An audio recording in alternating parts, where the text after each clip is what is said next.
Don't we sound like an Indian tribe?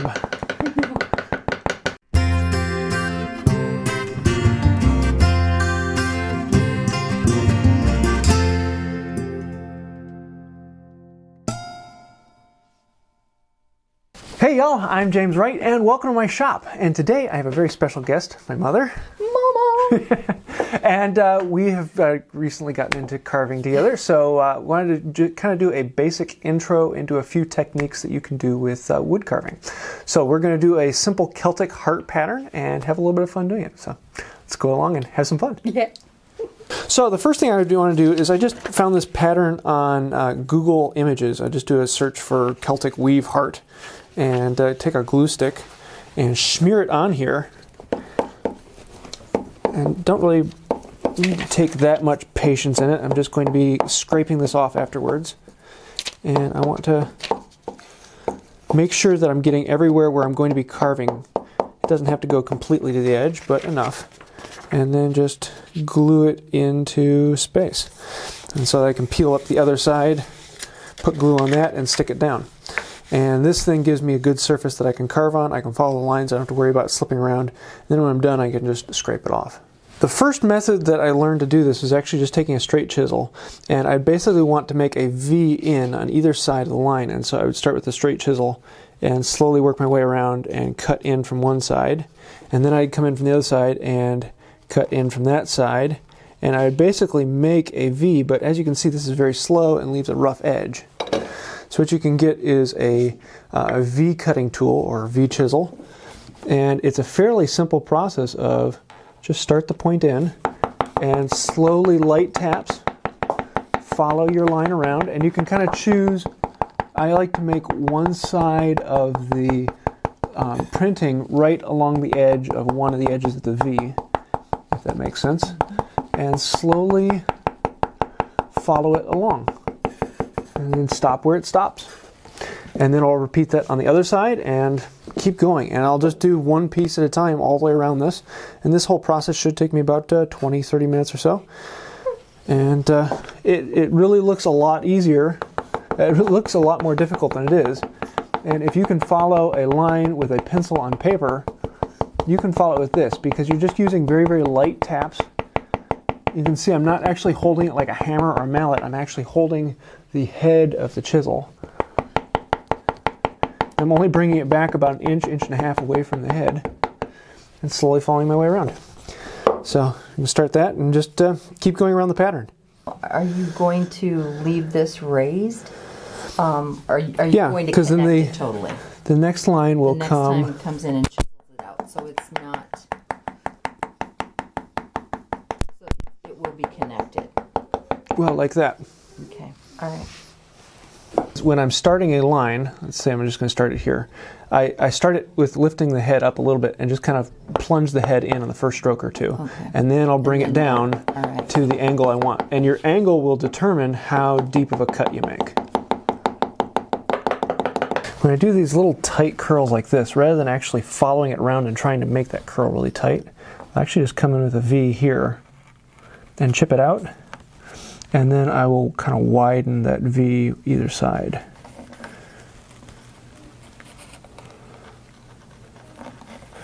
Just like that. And make a bowl. Yeah. Instead of having a little tiny piece that would get caught and come out. Yep. And that way you're not like accidentally running off the side and going farther. And you're just basically taking in a little bit of detail. And even if that has some scratches and things on the bottom, oh well, but you're never going to see it again. I can guarantee as soon as you pull the paper off, it disappears. Very cool. So as these start to get dull, rather than actually resharpening them and taking them to the stone, I actually prefer just to use a strop. And I'll do it just like a regular chisel. I'll put one side on there, and then for the other side of the V-gouge, I'll do it that way. So just, 30 or so strokes on one side, and then I'm going to slowly roll it over. So I'm still doing the bottom of it because this isn't a sharp corner. This is actually a rounded corner on a gouge. A lot of people think that the gouge corner is sharp. It's not. It's rounded. So as you're doing the strop, you're starting on one side and you slowly roll it over to the other side so that you're doing the bottom of that gouge line, and then you're flattening flat on the other side. And sometimes I just like to bring it back onto that lower point a little bit. And that sharpens the outside, but for the inside I just put a little bit of paste on the corner here. And this is a chrome oxide, but sometimes I'll use the green zinc oxide just on a piece of leather. And I'm just running it on the inside here. And then I can flip it around and do the exact same thing on the other side. And then I can take it back to the work after just a few minutes. Now, as long as I keep that up, and when it starts to get dull, I bring it over to the strop immediately, I can keep this sharp almost indefinitely.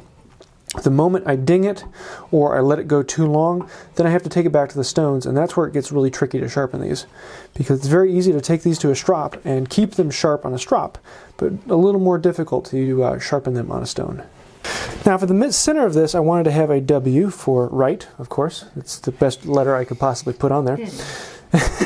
And I just glued that on top of the other pattern just like it was, and then ran around it with a V-gouge, just like I did with everything else. And basically what I want to do is everything inside this heart and this field, I want to dish it out and leave it a little bit lower.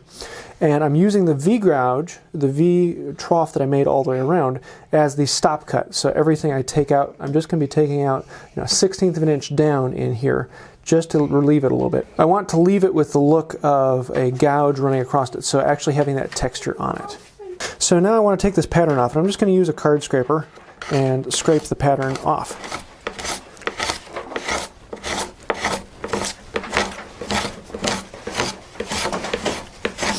Being very careful not to dig too much or dig into the carving. So as I'm going through to lower this background down, I'm taking care not to take a heavy curl, just to take a light curl, and then when I come to the end, I don't want to run out into the letter. And so I might stop earlier or come at a slight angle just to finish it out. And having a lot of care to not push too much and not go too deep, because both of those are tendencies that you want to do, but you shouldn't. Oh, look at that, just went a little too far. Oh well. So we just keep on going all the way down and have a little bit of fun with it. But making sure that it's perfect. Yes. Yeah, in these tight spaces, I sometimes need to kind of turn it, so I'm just using the corner of the gouge so that I don't want to go too far. Using the corner allows you to get a little bit more precision at the end until you run out the other side like that. Whereas if I'm doing it in the middle of the gouge like this, it just becomes a little bit harder at the end. So I'm not running into the corner, especially like when I get right down here into the corner, it allows me to actually see that a little bit better.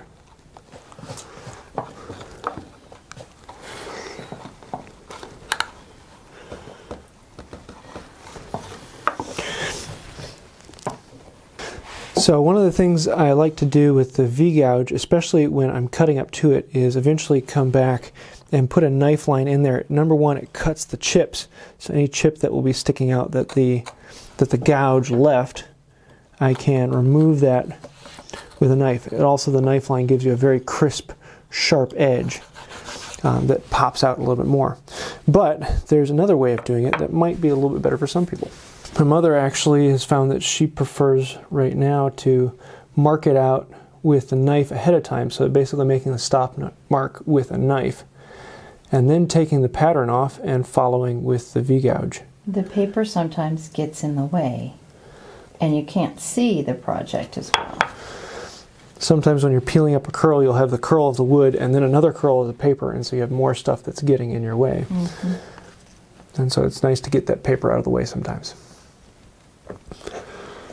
So I prefer to use a mallet to have some precision and control, but my mother here has found that she actually prefers to do it freehand. I think part of that's because my hands tend to be a little bit more shaky, and so I will easily overshoot, whereas if you take it slow and careful, you can actually get a really nice clean line, because using a mallet makes it stop and start, and so there ends up being a bunch of little stop and start cuts, whereas when you're doing it by hand, you tend to have a little bit of a smoother cut. So experiment, have some fun. Yeah. So after filling out most of it, I'm just going to come back in and deepen this line running around just to make it stand out and pop. And sometimes I might actually go around all those V-cuts I did and actually repeat that with a knife and just give a nice crisp mark in the bottom. But at least around the outside, just to remove these chips that the gouge may have left. Just gives it a nice clean line. And then at this point, it kind of becomes the diminishing returns that you can constantly work on this and make it better and better and better and clean it up and finish it and really sharpen it and make everything perfect. But there really is no such thing as perfect, because the more you do, then the more you're going to see, and the more you see, the more you want to do, and it becomes kind of this vicious cycle. So at some point you have to say, you know what, that's good enough. I'm done. That's perfect for me. And depends on how much time you want to spend it, how much work you want to put into it. But at some point, it's good. So I'm going to call it there. So I lied. I'm not done. That's the way carving normally goes. But I'm actually going to do the same texturing I did on the outside. And I really like how that came out. And so it's just a lot more of the exact same thing. But you kind of get to have the fun of doing really long, clean curls all the way along from one end to the other. And I love these little spring curls. Just gonna have fun with it. So experiment, try new things, never settle for the exact same as what someone else did, and be willing to mess up, be willing to have something a little different, something not perfect, but something very unique and very you. So for the finish on this, I'm actually going to be using a wipe-on poly, which sometimes I use waterlocks, sometimes I use a wipe-on poly. I just have to be careful with this blue towel that I'm not tearing it apart and leaving blue things.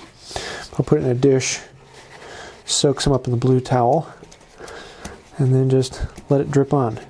The first couple coats, I don't care about it pooling up or leaving excess in there. It will absorb into the wood nicely.